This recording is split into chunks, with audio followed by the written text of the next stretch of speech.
What is going on, everyone? Welcome back to another episode of JT Sports Live. I'm your host, JT.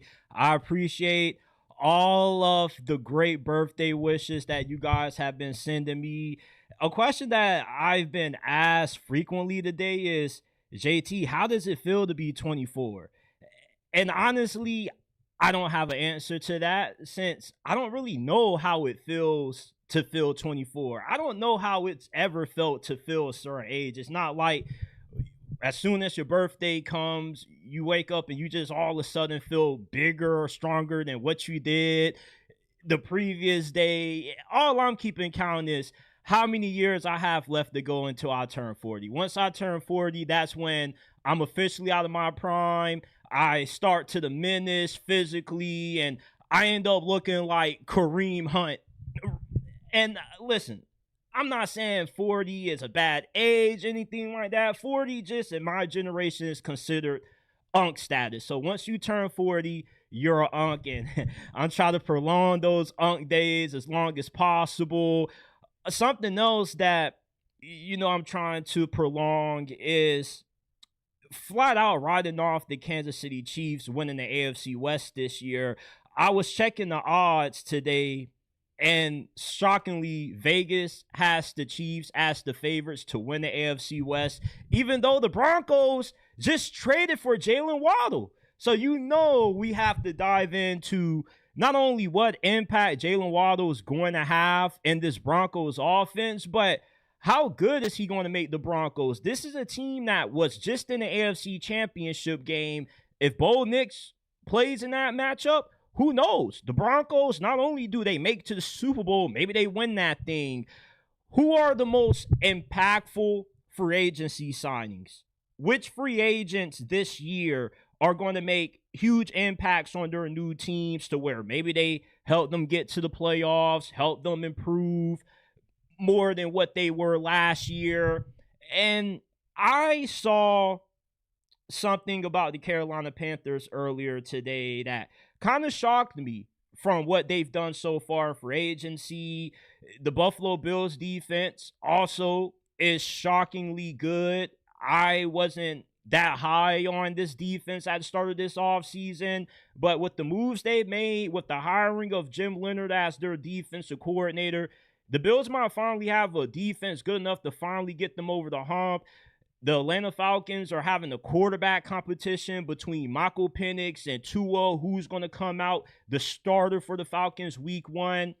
And I'm going to reveal the 6 most improved teams right now after free agency. If you live, eat, breathe, and die football, you come to the right place. We're talking all things football, NFL, college football, 24/7, 365 days throughout the year. Smash that like button, subscribe to the channel, turn on post notifications so you don't miss when we drop new content.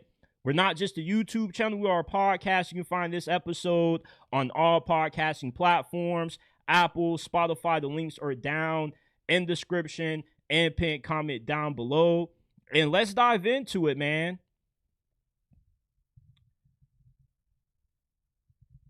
The Denver Broncos have made a blockbuster trade. They have acquired star wide receiver Jaylen Waddle from the Miami Dolphins. This is their second attempt trying to land Jaylen Waddle. This time it was successful. If you didn't know this, back during the trade deadline last season, the Broncos were very close to getting Jaylen Waddle then. Unfortunately, they just couldn't strike a deal at the time with the Dolphins and the obvious rebuild. They need the picks. The Broncos, they need to say, F those picks. And the Broncos making this move for Jaylen Waddle is something that every contender should be copying. Every team that's in that Super Bowl window right now, instead of trying to use their first round picks on unproven commodities, they need to use those draft picks to get proven high level players. It doesn't make a lot of sense. You're a team that is just right there. You just need 1 or 2 more pieces, and you're trying to fill those holes via the draft. Why not just go ahead, get you a bona fide superstar, somebody that you already know is able to come in, produce at a higher level for you? It's low risk, high reward. The Broncos were going to draft a wide receiver this year anyway. And with where they're picking at in the first round, with the 30th pick, that essentially is an early second round pick. You look at the draft capital that the Broncos are giving up for Jaylen Waddle, you may feel it's a little bit too much. It really isn't. If anything, the Dolphins kind of got finessed by the Denver Broncos for Jaylen Waddle. This year's first round pick that you're getting from the Broncos is the 30th overall selection. That essentially is a de facto second round pick. And you're also getting third and fourth round picks in this year's draft also, which could turn into some productive starters for you or some serviceable depth. Maybe you get some good special teams guys from that. It doesn't matter what the Broncos gave up to get Jaylen Waddle. All that matters is they made an all-in move. And when you're a team that is just so close, you're right within striking distance of winning it all, you need to just go ahead and make the aggressive moves and think about the draft capital later. Because drafting doesn't really do the Broncos any favors this year. Since there's nobody in the first round you could have drafted 30th overall that was going to have a big enough impact to help you win it all this season. Jaylen Waddle moves the needle way more than anybody you could have drafted would be able to move it.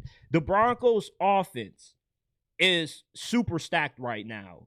With Jaylen Waddle, they have one of the best receiving rooms in the NFL.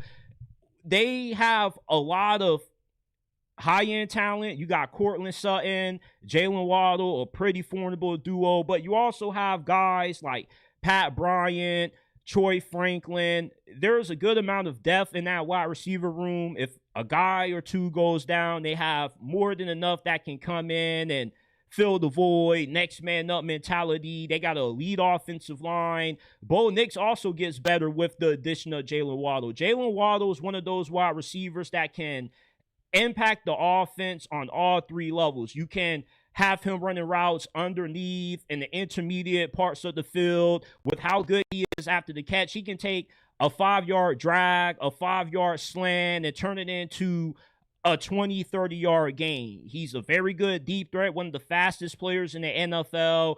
His numbers have gone down the past 2 years. One, due to Tua regressing. Two, due to the predictability of Mike McDaniel's offense at that time. Everybody knew either Jaylen Waddle or Tua or Jaylen Waddle or Tyreek were going to get the ball. So defenses, they weren't really caught off guard. It was a lot easier to defend. Jaylen Waddle, in the hands of Sean Payton, could go for 1,800 yards. I don't really think that enough people understand how good Jaylen Waddle is. When you hear the name Jaylen Waddle, you nod your head. You say, yeah, that's a good receiver. Jaylen Waddle could be a top 5 receiver in the league. He was drafted ahead of Devontae Smith years ago. For one, not just is he electric after the catch, but he's very consistent. There were some moments when you look at how bad Tua was playing, how bad some of the backup quarterback play was when Tua was missing time with injury, and you wonder, how is Jaylen Waddle still putting up 1,000-yard seasons? How is Jaylen Waddle still being ultra productive despite not having that many opportunities being afforded to him due to the poor quarterback play? I think that with the Broncos acquiring Jaylen Waddle from the Dolphins, it makes them the favorites to win the AFC West again. It's disrespectful that Vegas has the Broncos with the third best odds to repeat as AFC West champions. The Chiefs aren't better than the Broncos. The Broncos have more talent than the Chiefs, more depth than the Chiefs. There's just no way you can explain the Broncos being third to win the West after winning this same division last year before Mahomes got injured, with Justin Herbert still healthy. To be the man, you have to beat the man. And until I see either the Chiefs or the Chargers take down the Broncos this year, the Broncos are still the team to beat. The Broncos still run the West. The Broncos did nothing but get even better than what they already were, and they were a game away, or I should say an injury away, from possibly winning it all. And you give them a superstar like Jaylen Waddle with one of the greatest offensive minds ever in Sean Payton, this is going to be a move that pays off dividends come postseason time for the Broncos. This is when we look back at this trade months in advance and we say, yeah, this is the trade that got the Broncos the AFC Championship. This is the trade that got the Broncos into the big game, that got Sean Payton his second Super Bowl. When you're this close and you're right there, draft picks, rookies aren't going to do enough for you to get you over the hump. Guys like Jaylen Waddle are. If you haven't already, smash that like button, subscribe to the channel, hype the video if you are listening on YouTube. If you're listening to this on podcasting platforms, why haven't you given us a 5-star review yet, man? Especially if you're listening on Apple. We've been at 85-star reviews for at least 3 months now. Come on, man. If you listen to podcasts, I know a lot of y'all do, go ahead, give JT Sports a 5-star review. The link is down in the description below.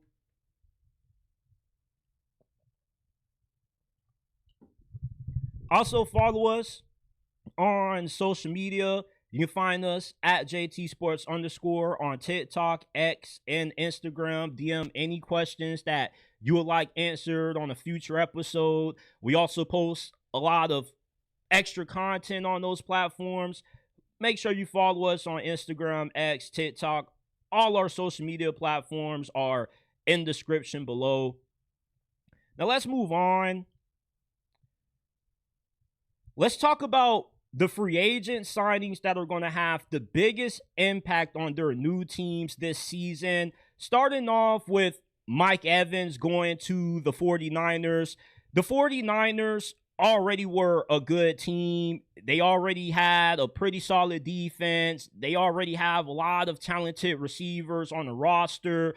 It's just they had so many injuries that you get an opportunity to get somebody like Mike Evans that is a future Hall of Famer, one of the most productive and consistent receivers that this game has ever seen.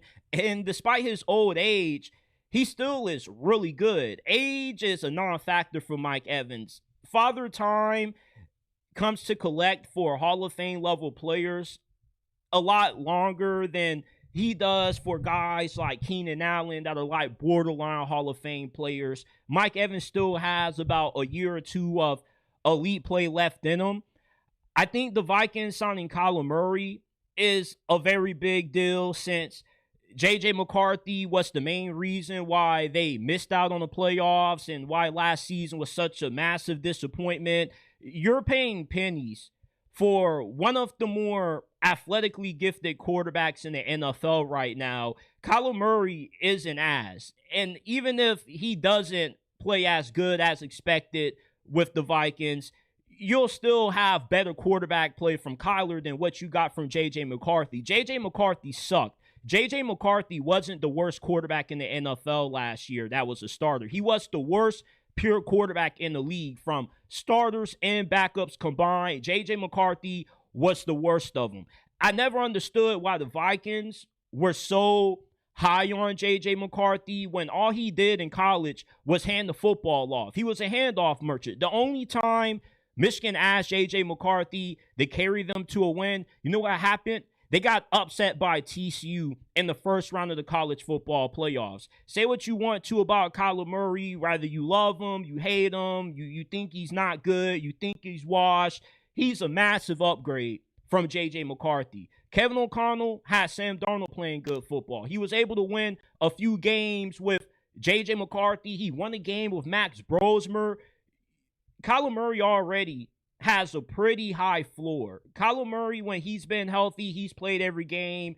He gives you 24 and 11, 24 touchdowns, 11 interceptions. If that's your floor on a franchise that is the NFL's all-time leader in losses, imagine how your ceiling is going to explode when a guy like Kevin O'Connell is able to get his hands on a quarterback as talented as Kyler Murray. Kyler Murray right now is in the same place in his career that Trevor Lawrence was this same time last year. We thought Trevor Lawrence was just forever going to be a generational disappointment. We knew he had the talent to be one of the best quarterbacks in the league. We never knew if he would ever be able to put it all together. Liam Cohen comes in, and he's the first head coach who can finally max out Trevor Lawrence's talent. He can max out Trevor Lawrence's skill set because he got Trevor Lawrence playing consistent football the final 2 months of the season. Trevor Lawrence went on a tear. Kyler Murray could do the same thing. Kevin O'Connell can do for Kyler Murray what Liam Cohen did for Trevor Lawrence. Make him a more consistent player. That's the knock on Kyler Murray right now. He's not a consistent quarterback. When you watch Kyler Murray just play a single game, he can look phenomenal on one drive, and then right after have 2 drives when you look at him and you ask yourself, this is a guy who was a former first overall pick. This is a guy who is a former Heisman Trophy winner. Just from a week-to-week standpoint, you don't know what you're going to get out of Kyler Murray.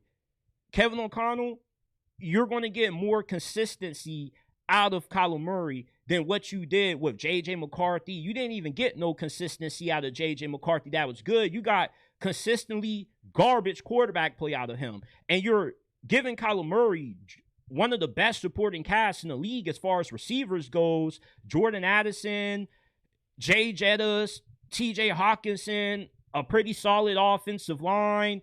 Kyler Murray is going to do phenomenal with the Minnesota Vikings this year.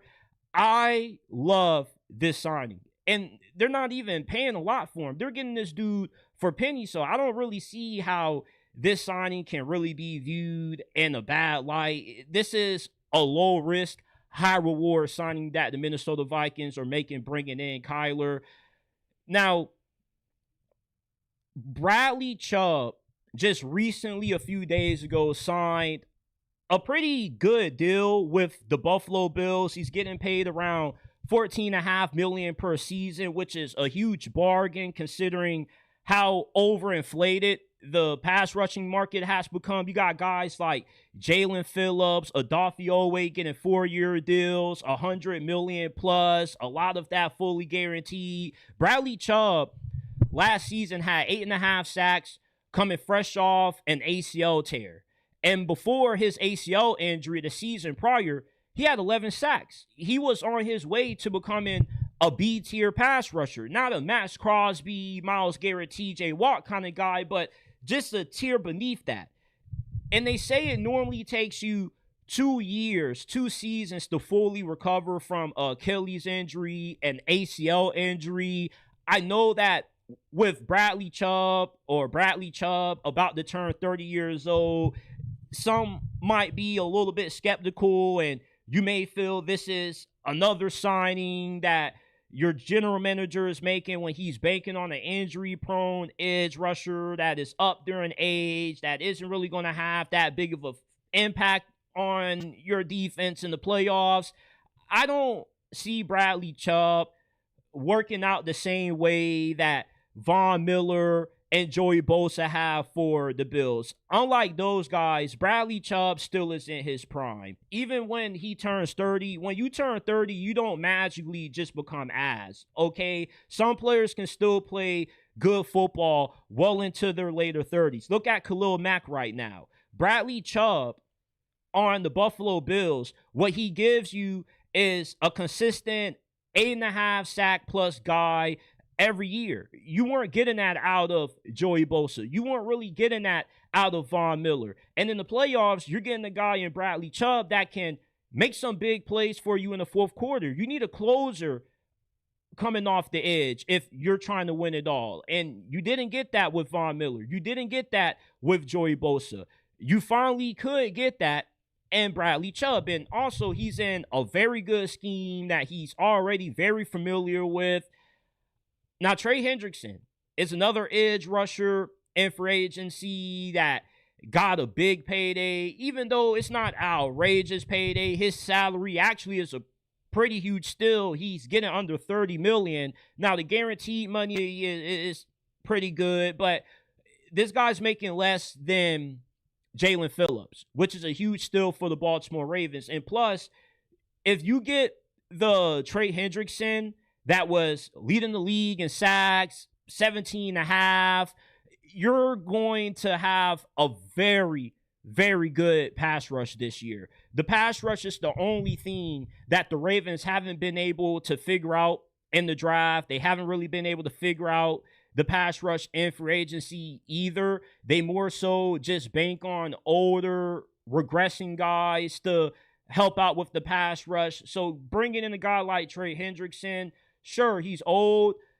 If he can stay healthy, even if he isn't giving you 17 and a half sacks this year, if you can get at least 9 sacks or more out of Trey Hendrickson, I feel that's a steal.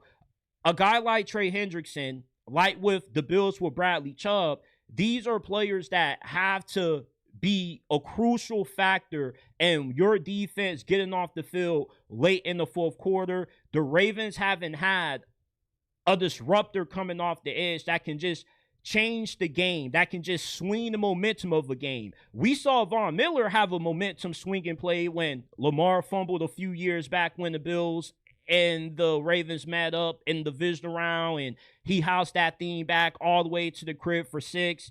But you need some of that playmaking on your defense. And the Ravens defense just hasn't made enough plays in the postseason. Even when they had Mike McDonald, you felt there was still a little bit more that could have got squeezed out of that defense that year. Trey Hendrickson, if he ends up giving you 9.5 sacks or more, that's a W for you. That's better than what you've gotten from the guys you've been drafting these last couple of years. Devin Lloyd was a massive pickup by the Carolina Panthers. Signing Devin Lloyd is one of the best free agency moves of this offseason.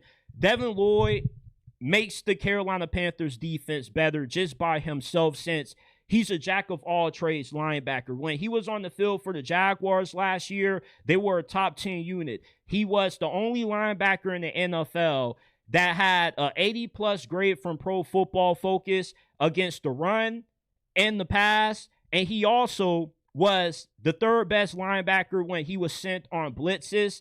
The Carolina Panthers run defense was average to slightly below average last year. Devin Lloyd improves that. Your pass defense was pretty good. Devin Lloyd does nothing but make that even better. With you signing Jalen Phillips, it also gives you another pass rusher where if you want to rush Devin Lloyd, he can do some mop-up duty for you if you're going up against an uber-athletic quarterback like Lamar Jackson. Devin Lloyd is going to do wonders to this Panthers defense. I wouldn't be shocked if the Panthers had a top 15 or better defense this season. Maybe I'm underselling them. Maybe this defense could be top 10, maybe top 5. I still think there's a few more pieces that they have to add. But Devin Lloyd is one of the best linebackers in the league. I'll be hard-pressed to tell you outside of Fred Warner, I can't really think of another linebacker that was as good as what Devin Lloyd was last year. Malik Willis signing with the Miami Dolphins was huge. Even though the Dolphins trading away Jaylen Waddle gives Malik Willis nobody to throw to, the Dolphins, with their current situation right now, the expectations are as low as what they can be. And I can see the Dolphins overachieving this year simply from them having a better head coach than Jeff Hafley. Jeff Hafley, this is his first time as an NFL head coach, but he coached a few years in college, and he had some moderate success since he was at a school that you don't really have a lot of success that much at in Boston College, do. Even if you guys even know where Boston College is located on the map, yeah, I can't tell you. I just know it's somewhere up there in Massachusetts, somewhere in the Boston area. Jeff Hafley was phenomenal calling plays for the Packers defense, and he probably saw a lot of Malik Willis every day in practice, and there's a lot of good receivers to pick in this year's draft. I believe Malik Willis is the new Tyrod Taylor. Like Malik Willis, Tyrod Taylor initially came into the league as a backup, didn't really do that much. Then when he got a few opportunities, he impressed. And then when he got his first opportunity to start for the Bills, he led them to the playoffs, ended one of the longest postseason droughts in sports. I'm not saying Malik Willis is going to take the Dolphins to the playoffs this year, but I am saying don't be shocked if the Dolphins come into this season expected to win 2-3 games, and they finish the year 6, with 7 wins, like the New Orleans Saints did last year. Malik Willis, it's hard to see him being worse than Tua, since there's just so much in his game that elevates the Dolphins' offense more than Tua. Tua actually handicapped the Dolphins' offense since he was so limited with the weak arm, no athleticism, no mobility, bad decision making. Malik Willis is the polar opposite of Tua. Strong arm, great athlete. You can utilize him in the run game as well. Even if you are throwing to a not so good receiving core, I still believe that Malik Willis can be good enough with how he can improvise, extend plays. He can have some success with the Dolphins this year, regardless if he has to throw to some Walmart workers. The last most impactful free agency signing, in my opinion, was the Raiders getting Tyler Linderbaum. Tyler Linderbaum is going to be the presidential security for Fernando Mendoza for the next 4 or 5 years. Fernando Mendoza, we know he's going first overall to the Raiders. Is he going to start day one? Is he going to sit behind the vet? We don't know, but we do know that Fernando Mendoza has a way better situation than what the Raiders would have been last season for any quarterback. The offensive line was putrid. Not only were they struggling to protect Geno Smith, but they were struggling to open up run lanes for Ashton Jeanty. Tyler Linderbaum, since he's came into the league, has been one of the top 5 best centers in the game. The Raiders already have 2 good pieces on their offensive line. Colton Miller at left tackle. You got Jackson Powers-Johnson, who can play pretty much anywhere on the offensive line. If you can find 2 more good offensive linemen in the draft, you're cooking. And I think Tyler Linderbaum, when you think about every elite offensive line in the NFL, they always have an elite center. And Tyler Linderbaum is going to be the most important piece to the Raiders' turnaround this year, since every good offensive line always is captained by a great center. And these are the 7 most impactful free agency signings up to this point in free agency. Shout out to Electric Boog 1998. He says Murray to the Vikings is a sleeper. I agree with that. Shout out to Kate Brinkley. She says, I've always been a fan of Malik Willis. I think he'll at least play decent football. With more experience, I believe he can get much better. I agree. Shout out to everybody that's tuned in.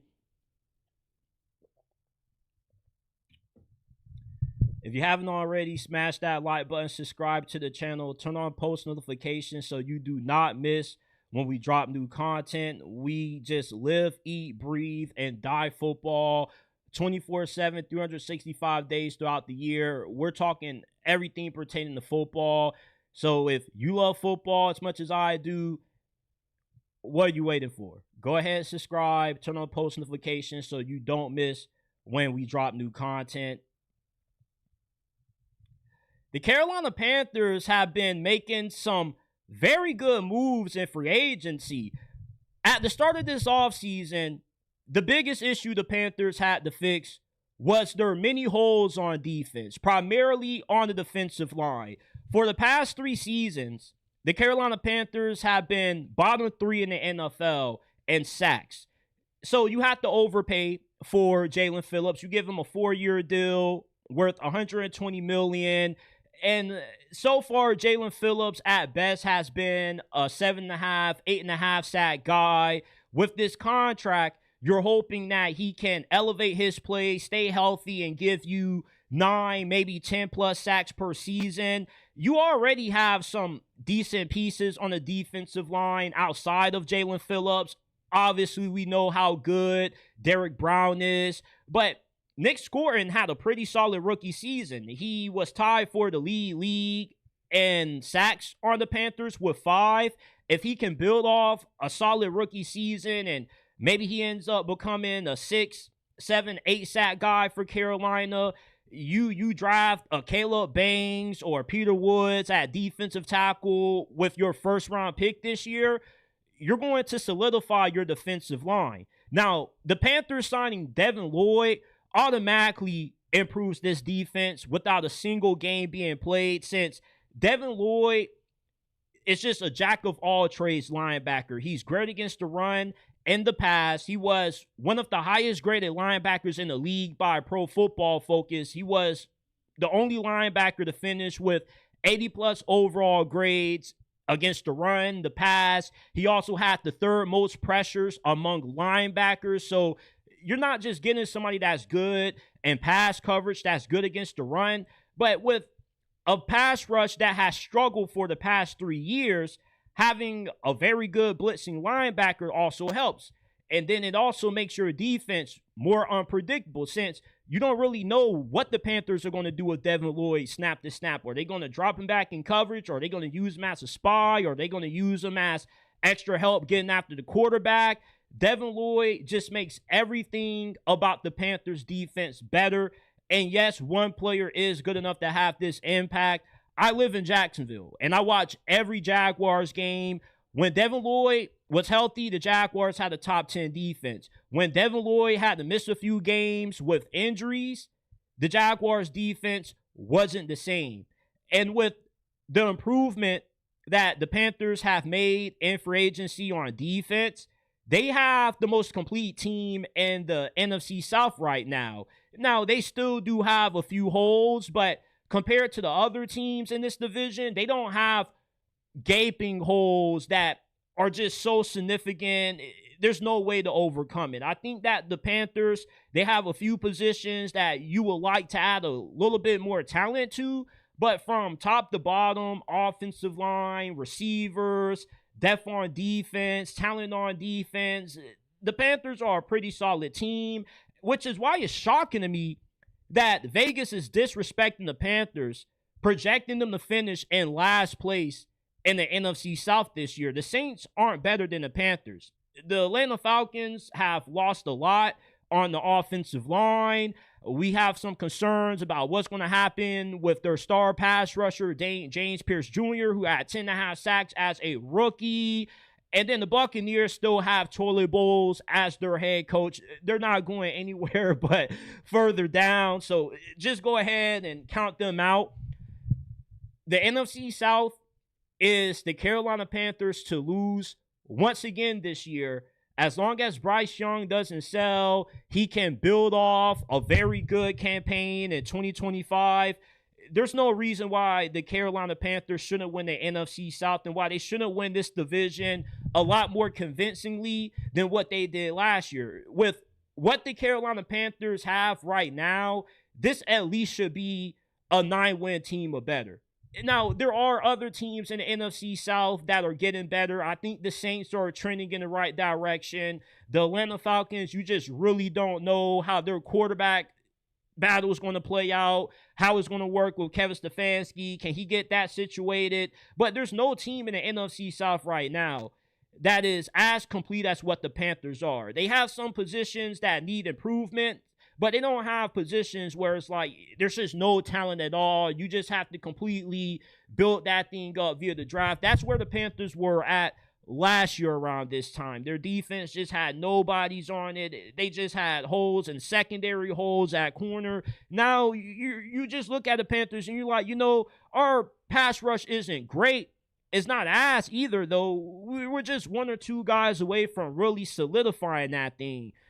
I'm very impressed with the job the Panthers have done in free agency, even if I do disagree with the decision to give Jalen Phillips a 4-year, $120 million extension. It's just the production from him better match the contract that he's getting. He's getting $30 million per season. That's more than what Trey Hendrickson is getting in that. This is a guy who had back-to-back 17.5 sack seasons 2-3 years ago. But the Panthers, they've been cooking in free agency. Definitely look like the best team in the NFC South right now, and the team that I will put my money on to win this division at the moment. And it'll be some very good money I'll be making. I don't know how they're fourth in odds to win the NFC South with the job they've done in free agency so far. While we're on the subject of the NFC South, the Atlanta Falcons have a huge quarterback battle that is set to take place this offseason between Michael Penix and Tua Tagovailoa. what's so strange about the Falcons quarterback situation is you have two quarterbacks that have the exact same playing style. Tua, Michael Penix, they're common copies of each other. They're both lefties. They both really don't have that much mobility. Even though Michael Penix, for a guy that ran like 4.4 or 4.5 in his 40-yard dash, he's a lot more athletic than what you would think. But with all the knee injuries he's had throughout his football career, you don't really see the athleticism that you saw that wowed the Falcons when he ran that 40-yard dash. But Tua and Penix are the same quarterbacks. But Tua isn't as talented as Michael Penix. Michael Penix, to me, should easily win the Atlanta Falcons starting quarterback job. Michael Penix, for one, he has a stronger arm than Tua. He can push the football downfield vertically. We forget how terrific Michael Penix was at making big-time throws in small windows in the few games that he started at the tail end of his rookie season. He was top 5 in the NFL in yards per pass, yards per completion, big play pass percentage. And last season, the Atlanta Falcons took away Michael Penix's superpower, which is his ability to complete deep balls downfield in tight coverage. They kind of put the training wheels back on Michael Penix. Kevin Stefanski, he's going to use Michael Penix's superpower. Kevin Stefanski, his offense is all about running the football and then pushing the football vertically with play action. With the elite arm that Michael Penix has, Kevin Stefanski is going to get more out of Michael Penix than what Zach Robinson was able to get out of him, since Zach Robinson was too damn scared to let Michael Penix rip the football downfield. Literally, what made Michael Penix the great quarterback that he was coming out of Washington was how well he threw the football outside the numbers. And the Falcons have the perfect personnel to get the most out of what Michael Penix can do throwing the football downfield. Drake London is the most underrated wide receiver in the league. I've never seen a receiver quietly drop 1,200 receiving yards in a year and nobody ever talk about it. Drake London, he can win those 50-50 ball matchups downfield. He's the kind of guy that Michael Penix can look at and say, you know what? Nobody else is open. I'm just finna throw it downfield to Drake London. You got Kyle Pitts. I don't think that the Falcons can get the most out of Drake London and Kyle Pitts with Tua at quarterback. Kyle Pitts and Drake London are really good big play targets in the passing game. But in order to get those big plays, you got to have a guy that can push the football downfield vertically in the tight windows against man coverage. And Tua just can't do that. We've seen Michael Penix do it on plenty of occasions. There are so many throws that Michael Penix has made between 2-3 defenders. Michael Penix still has the talent to be a good quarterback in the league. And the Atlanta Falcons don't need Michael Penix to be this outstanding quarterback. All they need Michael Penix to be is a good game manager, since that's what Kevin Stefanski needs for his offense to succeed. You got Bijan Robinson. Kevin Stefanski isn't finna overcomplicate this thing. He's finna give Bijan Robinson 25, 30 touches a game. That's who the offense is going to run through. And then we're only going to throw the football 17, 20 times when need be. And the thing with Michael Penix is you get way less turnovers from him than what you do from Tua, which is very important when you have a head coach that prioritizes the run, because that means that he prioritizes maintaining possession. Because when you have a run-heavy offense, you want to dominate time of possession. You want to be able to control the clock, and you can't afford to be giving up extra possessions, because if you are having 5-6 minute drives and you're coming up empty due to turnovers, that's a waste of a drive, and you can't afford that since your possessions are already limited. Tua just isn't better than Michael Penix. Michael Penix clearly should be the Falcons starting quarterback. He just has a stronger arm. He's more athletic. He just makes the Falcons offense have more potential than what it would with Tua. Tua could hold back the Falcons offense because his skill set is all about getting the football out fast and throwing with anticipation. And that's good if you have a great offensive line, which the Falcons don't right now, which is one of the biggest questions that they've yet to address in free agency, is that offensive line. And two, defenses love going up against Tua, since it's easy to defend the offense that has Tua starting at quarterback, since you know he's not going to push the football downfield that much. And if he does, there's a high probability that it either ends up being an underthrow or an interception. That's just not part of his game. Tua's game is drop back pass, get it out fast, find the open man, and let's be very effective within 5-15 yards in that range, that part of the field. And when you have an offense with the quarterback like this that can't make those tight window throws against tight man-to-man coverage, it just hinders not just the entirety of your offense, but your star players' abilities to impact the game. Kevin Stefanski, his decision when it comes to who his starting quarterback should be his first year in Atlanta is pretty damn simple. You go with Michael Penix. You already invested a first-round pick into this guy. Sure, the dude has some injury concerns. Doesn't matter. He'll be ready come training camp. He is more talented than Tua. The locker room still believes in him. I still believe in him. And there's more reasons to be optimistic about Michael Penix having success in Atlanta this year than there is Tua turning the ball over. This dude led the NFL in turnovers. You're really going to trust this? Yeah, if I'm Kevin Stefanski, give me Michael Penix. That's who I have winning this quarterback battle.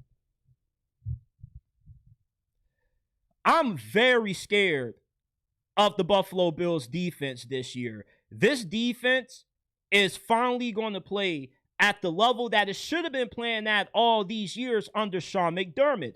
My biggest issue that I've had with the Bills defense in the postseason under Sean McDermott these last couple of years is how soft they tend to play in big moments. They play not to lose instead of playing to win. Instead of being aggressive and trying to get guys like Patrick Mahomes, Joe Burrow, Lamar off the field and gotta have it moments in the fourth quarter, these guys just act like they just want to play prevent defense. We just don't want to give up a big play over the top, but we're just going to let you dink and dunk and get whatever you want underneath. We're going to allow you to run on us. We're going to allow the quarterback to run on us also.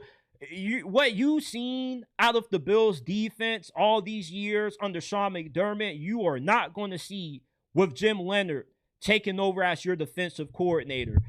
I don't know why it's taken Jim Leonhard this damn long to finally get an opportunity to be a defensive coordinator, but this is one of these moves that is happening way too late. This should have happened a lot earlier. Jim Leonhard, when he was at Wisconsin for 7 years from 2017 to 2022, he was one of the best defensive coordinators in college football. And the reason why I bring up Jim Leonhard's success collegiately is because he reminds me a lot of Jeff Hafley. Jeff Hafley, who was defensive coordinator these past few seasons for the Packers, just became the coach of the Dolphins. He also was very successful as a coordinator in the college world and has some moderate success as a head coach at Boston College. So the pedigree is already there for Jim Leonhard. And what made Jim Leonhard's defenses at Wisconsin so great and why the Bills defense is going to be so much better under him than what it was under Sean McDermott is, for one, he's a lot more creative in how he gets after the quarterback. He has a bunch of different pressure packages, from stunts to unpredictable blitzes. You mug everybody at the line. You think that they're sending everybody. It's cover zero. Next thing you know, he drops a linebacker back into coverage, and it's the slot corner coming off the safety for the blitz. But the quarterback doesn't see it because he thought that everybody mugged up on the line was coming after him. He didn't account for the slot corner blitzing off the edge. Then you have more innovation with how he goes about utilizing defensive linemen, slot corners, and safeties in his defense. He likes players that can be versatile, that can play multiple positions at the same time. Like the Buffalo Bills just signed Chauncey Gardner-Johnson.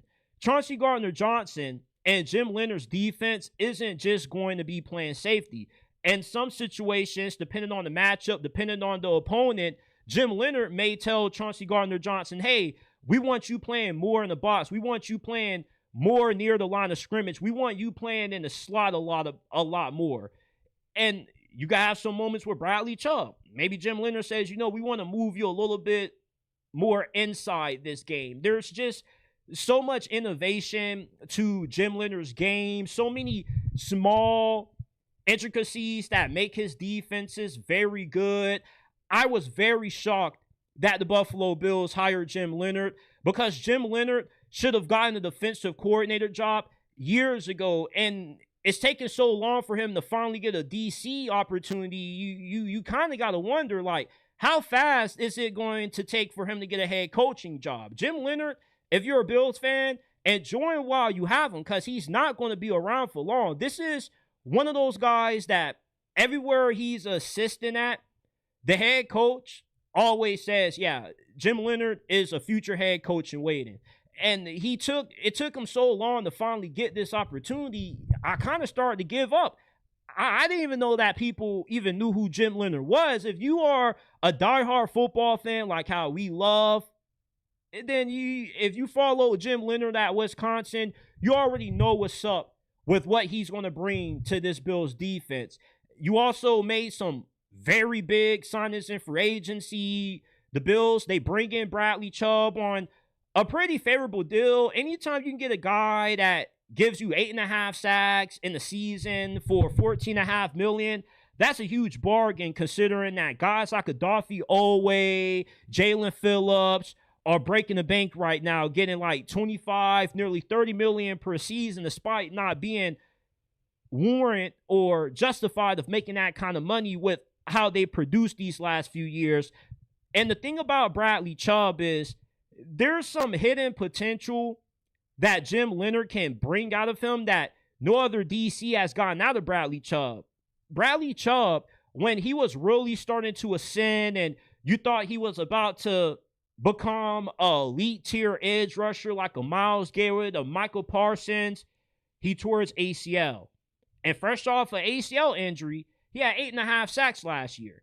And sometimes it takes guys a year or two to fully gain back everything that they temporarily lost when they suffered that ACL injury. Because right before that ACL injury that he suffered 2 seasons ago, he had 11 sacks. So you add Bradley Chubb to the mix.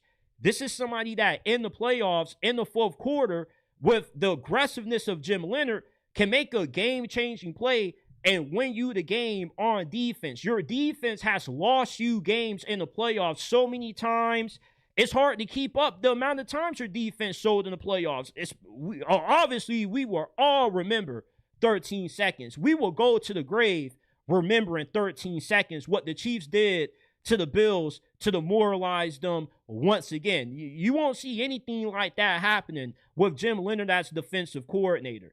With Bradley Chubb, he can be that difference maker. He can be that closer for the Bills defense that you've been looking for when you signed Von Miller and he didn't pan out how you thought he would because Father Time just caught up to him when you paid him. Joey Bosa, injury prone and simply just not that effective at this stage of his career. Bradley Chubb is a lot better at his age than what Von Miller was and Joey Bosa when you signed them. This isn't somebody that is on the decline. Just because guys turn 30 doesn't magically mean they're going to regress. There are plenty of players playing good football past age of 30. And with the addition of Bradley Chubb, the Buffalo Bills, with Gregory Rousseau returning, having a healthy Ed Oliver, you have a pretty formidable pass rush. Your secondary also got better. You added more youth, more versatility. Last season, injuries killed the Bills' defense. So how are they going to try to overcome injuries this year? We're going to try to find guys that have versatility, like Adi Alford, who has played his last few years in the league for the Atlanta Falcons, primarily a slot corner. But let's say a guy like Maxwell Harrison gets injured, you can slide D. Alford to that boundary corner spot. Or let's say that your starting slot corner, D. Alford, gets injured. Okay, you can just move Chauncey Gardner-Johnson to the slot. Chauncey Gardner-Johnson, he can play safety. He can play a little bit of slot corner.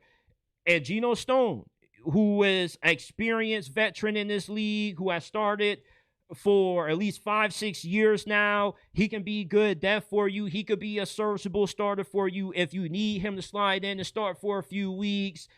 Everything about the Bills' defense, from what they have rushing the quarterback, what they have in the back end of the secondary, and defensive coordinator has drastically improved. You have versatility, you have creativity, and you got innovation, and you got guys that can do multiple different things, and guys that have shown the ability to make plays in big moments, and you're not getting guys that are out of their prime. Just because these guys are 30 or near the age of 30 doesn't mean that they're about to regress. As I said, a guy like Von Miller and Joey Bosa, pretty obvious those guys were regressing, especially Von Miller, especially Joey Bosa, who's been one of the most injury-prone players in the NFL for the past decade. I don't feel like this year you're going to have to worry about the defense being the reason why the Bills don't get over the hump. Jim Leonard's going to have that Buffalo Bills defense playing a way that you never thought was possible with how many letdowns this side of football has had under Sean McDermott. Look out for this Buffalo Bills defense this year. I'm telling you guys, this is going to be a very terrifying defense to go up against this year. Before we get up on out of here, I have one more thing that I want to talk about. Who are the most improved teams following the first week of NFL free agency? First, we got to start off with the Minnesota Vikings. The Minnesota Vikings missed the playoffs because of J.J. McCarthy sucking. Kyler Murray, regardless if you think he's good, garbage, if he's going to be the next Sam Darnold or not, regardless, he's a lot better than J.J. McCarthy. And I think a lot better is kind of being a little bit nice. He's a hell of a lot better than J.J. McCarthy. Kyler Murray, when he's been fully healthy, he consistently has put up 24 touchdowns and 11 interceptions. That's pretty solid. He's already proven that he has a moderate ceiling and a crappy situation, which the Arizona Cardinals have been, the NFL's all-time leading leader in losses for a franchise. So if Kyler Murray is consistently putting up 24 and 11 on a team as bad as the Cardinals every year when he's healthy, a guy like Kevin O'Connell gets his hands on somebody that already has such a moderate floor, he's going to elevate their career. What Kevin O'Connell is going to do for Kyler Murray this season is what Liam Cohen did for Trevor Lawrence last year. All Kyler Murray needs is for Kevin O'Connell to help him put it all together. Help him mix the physical tools with what you need up here in the head so you can get more consistent play out of Kyler Murray. If Kyler Murray ends up snapping like how we all expect him to, not only could he be the new Sam Darnold, he could win MVP. This is an MVP caliber quarterback with the talent that he possesses. And as long as Kyler Murray isn't as bad as J.J. McCarthy, you at least should be able to win 9 games. Yes, your division's tough, but you got Brian Flores back for his third season as defensive coordinator. You already have a pretty good supporting cast around Kyler Murray. You just need to figure out running back, figure out the offensive line. The Vikings were already perceived as a Super Bowl contender prior to the start of last season. It just was quarterback, what was always going to make or break the Minnesota Vikings last season. And J.J. McCarthy, he broke them. Kyler Murray, he'll make the Vikings what they should be, which is a lock for the playoffs and possibly a team that can get to the second, maybe the third round of the NFL playoffs. Maybe they can get to the conference championship game. That's how good Kyler Murray has the potential to be under Kevin O'Connell. The New Orleans Saints. The Saints last season were one of the biggest surprises in the NFL since much wasn't expected out of them. They were expected to be picking in the top 3 of the draft, and they end up winning 6-7 games. Tyler Shuck looks pretty solid. You add Travis Etienne in free agency. Now, if you could just add another receiver to give Tyler Shough alongside of Chris Olave, your offensive line is coming together pretty nice. The Saints are looking like a team this year that could finally be a factor for the first time in a while for the NFC South. Right now, the Carolina Panthers have the 4th best odds to win this division. The Saints are ahead of them, which is a little bit shocking to me. So maybe Vegas thinks that the Saints are going to continue to crush the rest of free agency. They're going to dominate in the draft, get a few instant impact rookies day one. And hey, with the way that the coaches in this division are, not really any good ones, just a lot of mid, some guys that we're still trying to figure out how truly good they are, like Dave Canales. And then you got some teams that are just heading in the wrong direction, like the Buccaneers. With what the Saints have done in free agency so far, they have positioned themselves to compete for the NFC South title. They still have a lot of holes on their roster that they have to fill, especially when it comes to their pass rush and their secondary. But despite the flaws that they have, you don't need to have a super squad to win the weakest division in the NFL. The Las Vegas Raiders, even if they do finish in last place in the AFC West again this year, they won't be as bad as what they were last season. And even last season, it was shocking how bad the Raiders were, since with Pete Carroll, you were expecting a team that, probably wouldn't win a lot of games, but they would be scrappy. Maybe they pull off a few upsets, hang around for a few teams that they had no business being able to stick around with. That didn't happen. The offensive line was ass. The defense was just as bad. So how did Tom Brady and the Raiders organization fix this? Well, they bring in Clint Kubiak, Super Bowl winning offensive coordinator from the Seahawks. You improve your O-line, bringing in Tyler Linderbaum. You made several additions in free agency and via trades to improve your defense. You get 2 starting linebackers. You improve your secondary. You brought back some guys on defensive line. Defensive line was kind of the strength of your defense anyway. So with what the Raiders have, even if they are the worst team in the AFC West, I don't think they're a 3-win, 4-win, 4th-place team. I think that out of all the 4th-place teams that we could possibly see this year, the Raiders could be the best of the bunch. If you were to put the Las Vegas Raiders into the NFC South, I would take them to win that division. If the Raiders were in the NFC South right now with Fernando Mendoza, with what they've done in free agency, they will easily cakewalk that division. The only reason why the Raiders rebuild is going to take a lot longer than what it should is because you're playing catch up.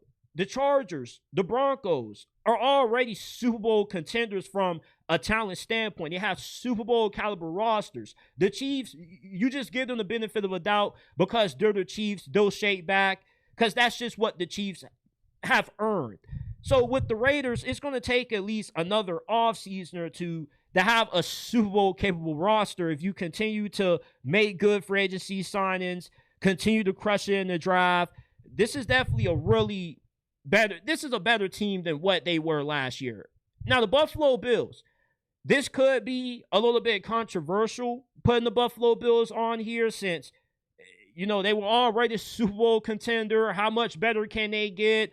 I love what they have on defense. Hiring Jim Lynn as their defensive coordinator, signing Bradley Chubb, Chauncey Gardner-Johnson.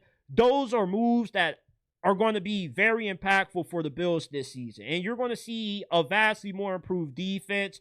You trade for DJ Moore. He's been this generation's T.Y. Hilton. DJ Moore had a 1,300-yard season with Justin Fields at quarterback. I can only imagine how dominant DJ Moore is going to be with Josh Allen throwing him the football. It's probably a breath of fresh air for DJ Moore that he finally has a great quarterback throwing him the ball. And I'm going to be picking him up on all of my fantasy teams this year. The Bills were already a Super Bowl contender. Now it's kind of at a point where it's now or never. You got to win it eventually. And they're at a point when I'm willing to pick the Bills to win the AFC every year. Eventually, they're going to get it done. And why can't it be this year? The Tennessee Titans. The Titans are very weird because, they had a lot of money. They had a lot of cap space coming into free agency. And they have spent a lot of that money. But a lot of the guys that they spent it on, most of us don't really know about. This is our first time hearing about some of these guys. You still want to see how the offensive line is going to come along. But the Titans are better. You got to give them that. They are a better team. Now, how better are they compared to what they were last year? Only time will tell. But Brian Daboll is a really good offensive coordinator. He'll have Cam Ward cooking. I think that Calvin Ridley was shaped back this year. I think the defense is definitely going to be more improved than what it was last season with how good Robert Saleh was calling plays for that 49ers defense in spite of all the injuries. The Titans, they made moves, but how do these moves impact their odds at winning the AFC South this year? I don't know if it's enough for them to go from worst to first. Now, I was confident a few weeks ago that they would definitely be a candidate to go from worst to first, but it's just the guys that they're paying a bunch of money to, I don't fully agree with. Like Alontae Taylor getting the deal that he just got from the Titans. I'm only giving them the benefit of the doubt because I trust Robert Saleh. I trust that Robert Saleh is going to know how to get the most out of these guys. But still, some of these guys are massive overpays. The New York Giants most definitely could be a team that we see go from worst to first in their division. The Philadelphia Eagles have lost a lot of talent in free agency this year. There's some question marks around Nick Sirianni, their new offensive coordinator. What the hell is going to happen with A.J. Brown? The New York Giants could be the biggest beneficiaries of the potential downfall of the Philadelphia Eagles this year. John Harbaugh is the best head coach in this division. Regardless of how you feel about the team that he's inheriting, you'll take John Harbaugh over Nick Sirianni in a heartbeat if you are a Philadelphia Eagles fan. John Harbaugh is one of the best culture builders in NFL history. Everywhere he's been, he's won. He turns around the organization. He's going to do the same thing with the New York Giants, and he has a lot to say in the personnel. He knows what a championship team looks like. This is a guy who had Ray Lewis, Ed Reed, and Terrell Suggs on his defense for the first few years that he was dominating the NFL. So he knows what it takes to build a championship culture, a championship caliber football team. And the Giants already have some very fun players on offense. So you bring in a few extra guys like what they have, like Isaiah Likely. He's going to be a monster with Jackson Dart throwing him the football. I think the Giants could possibly win the NFC East this year. And these are my 6 most improved teams from the first week of free agency. And this is it for this episode of JT Sports Live. I appreciate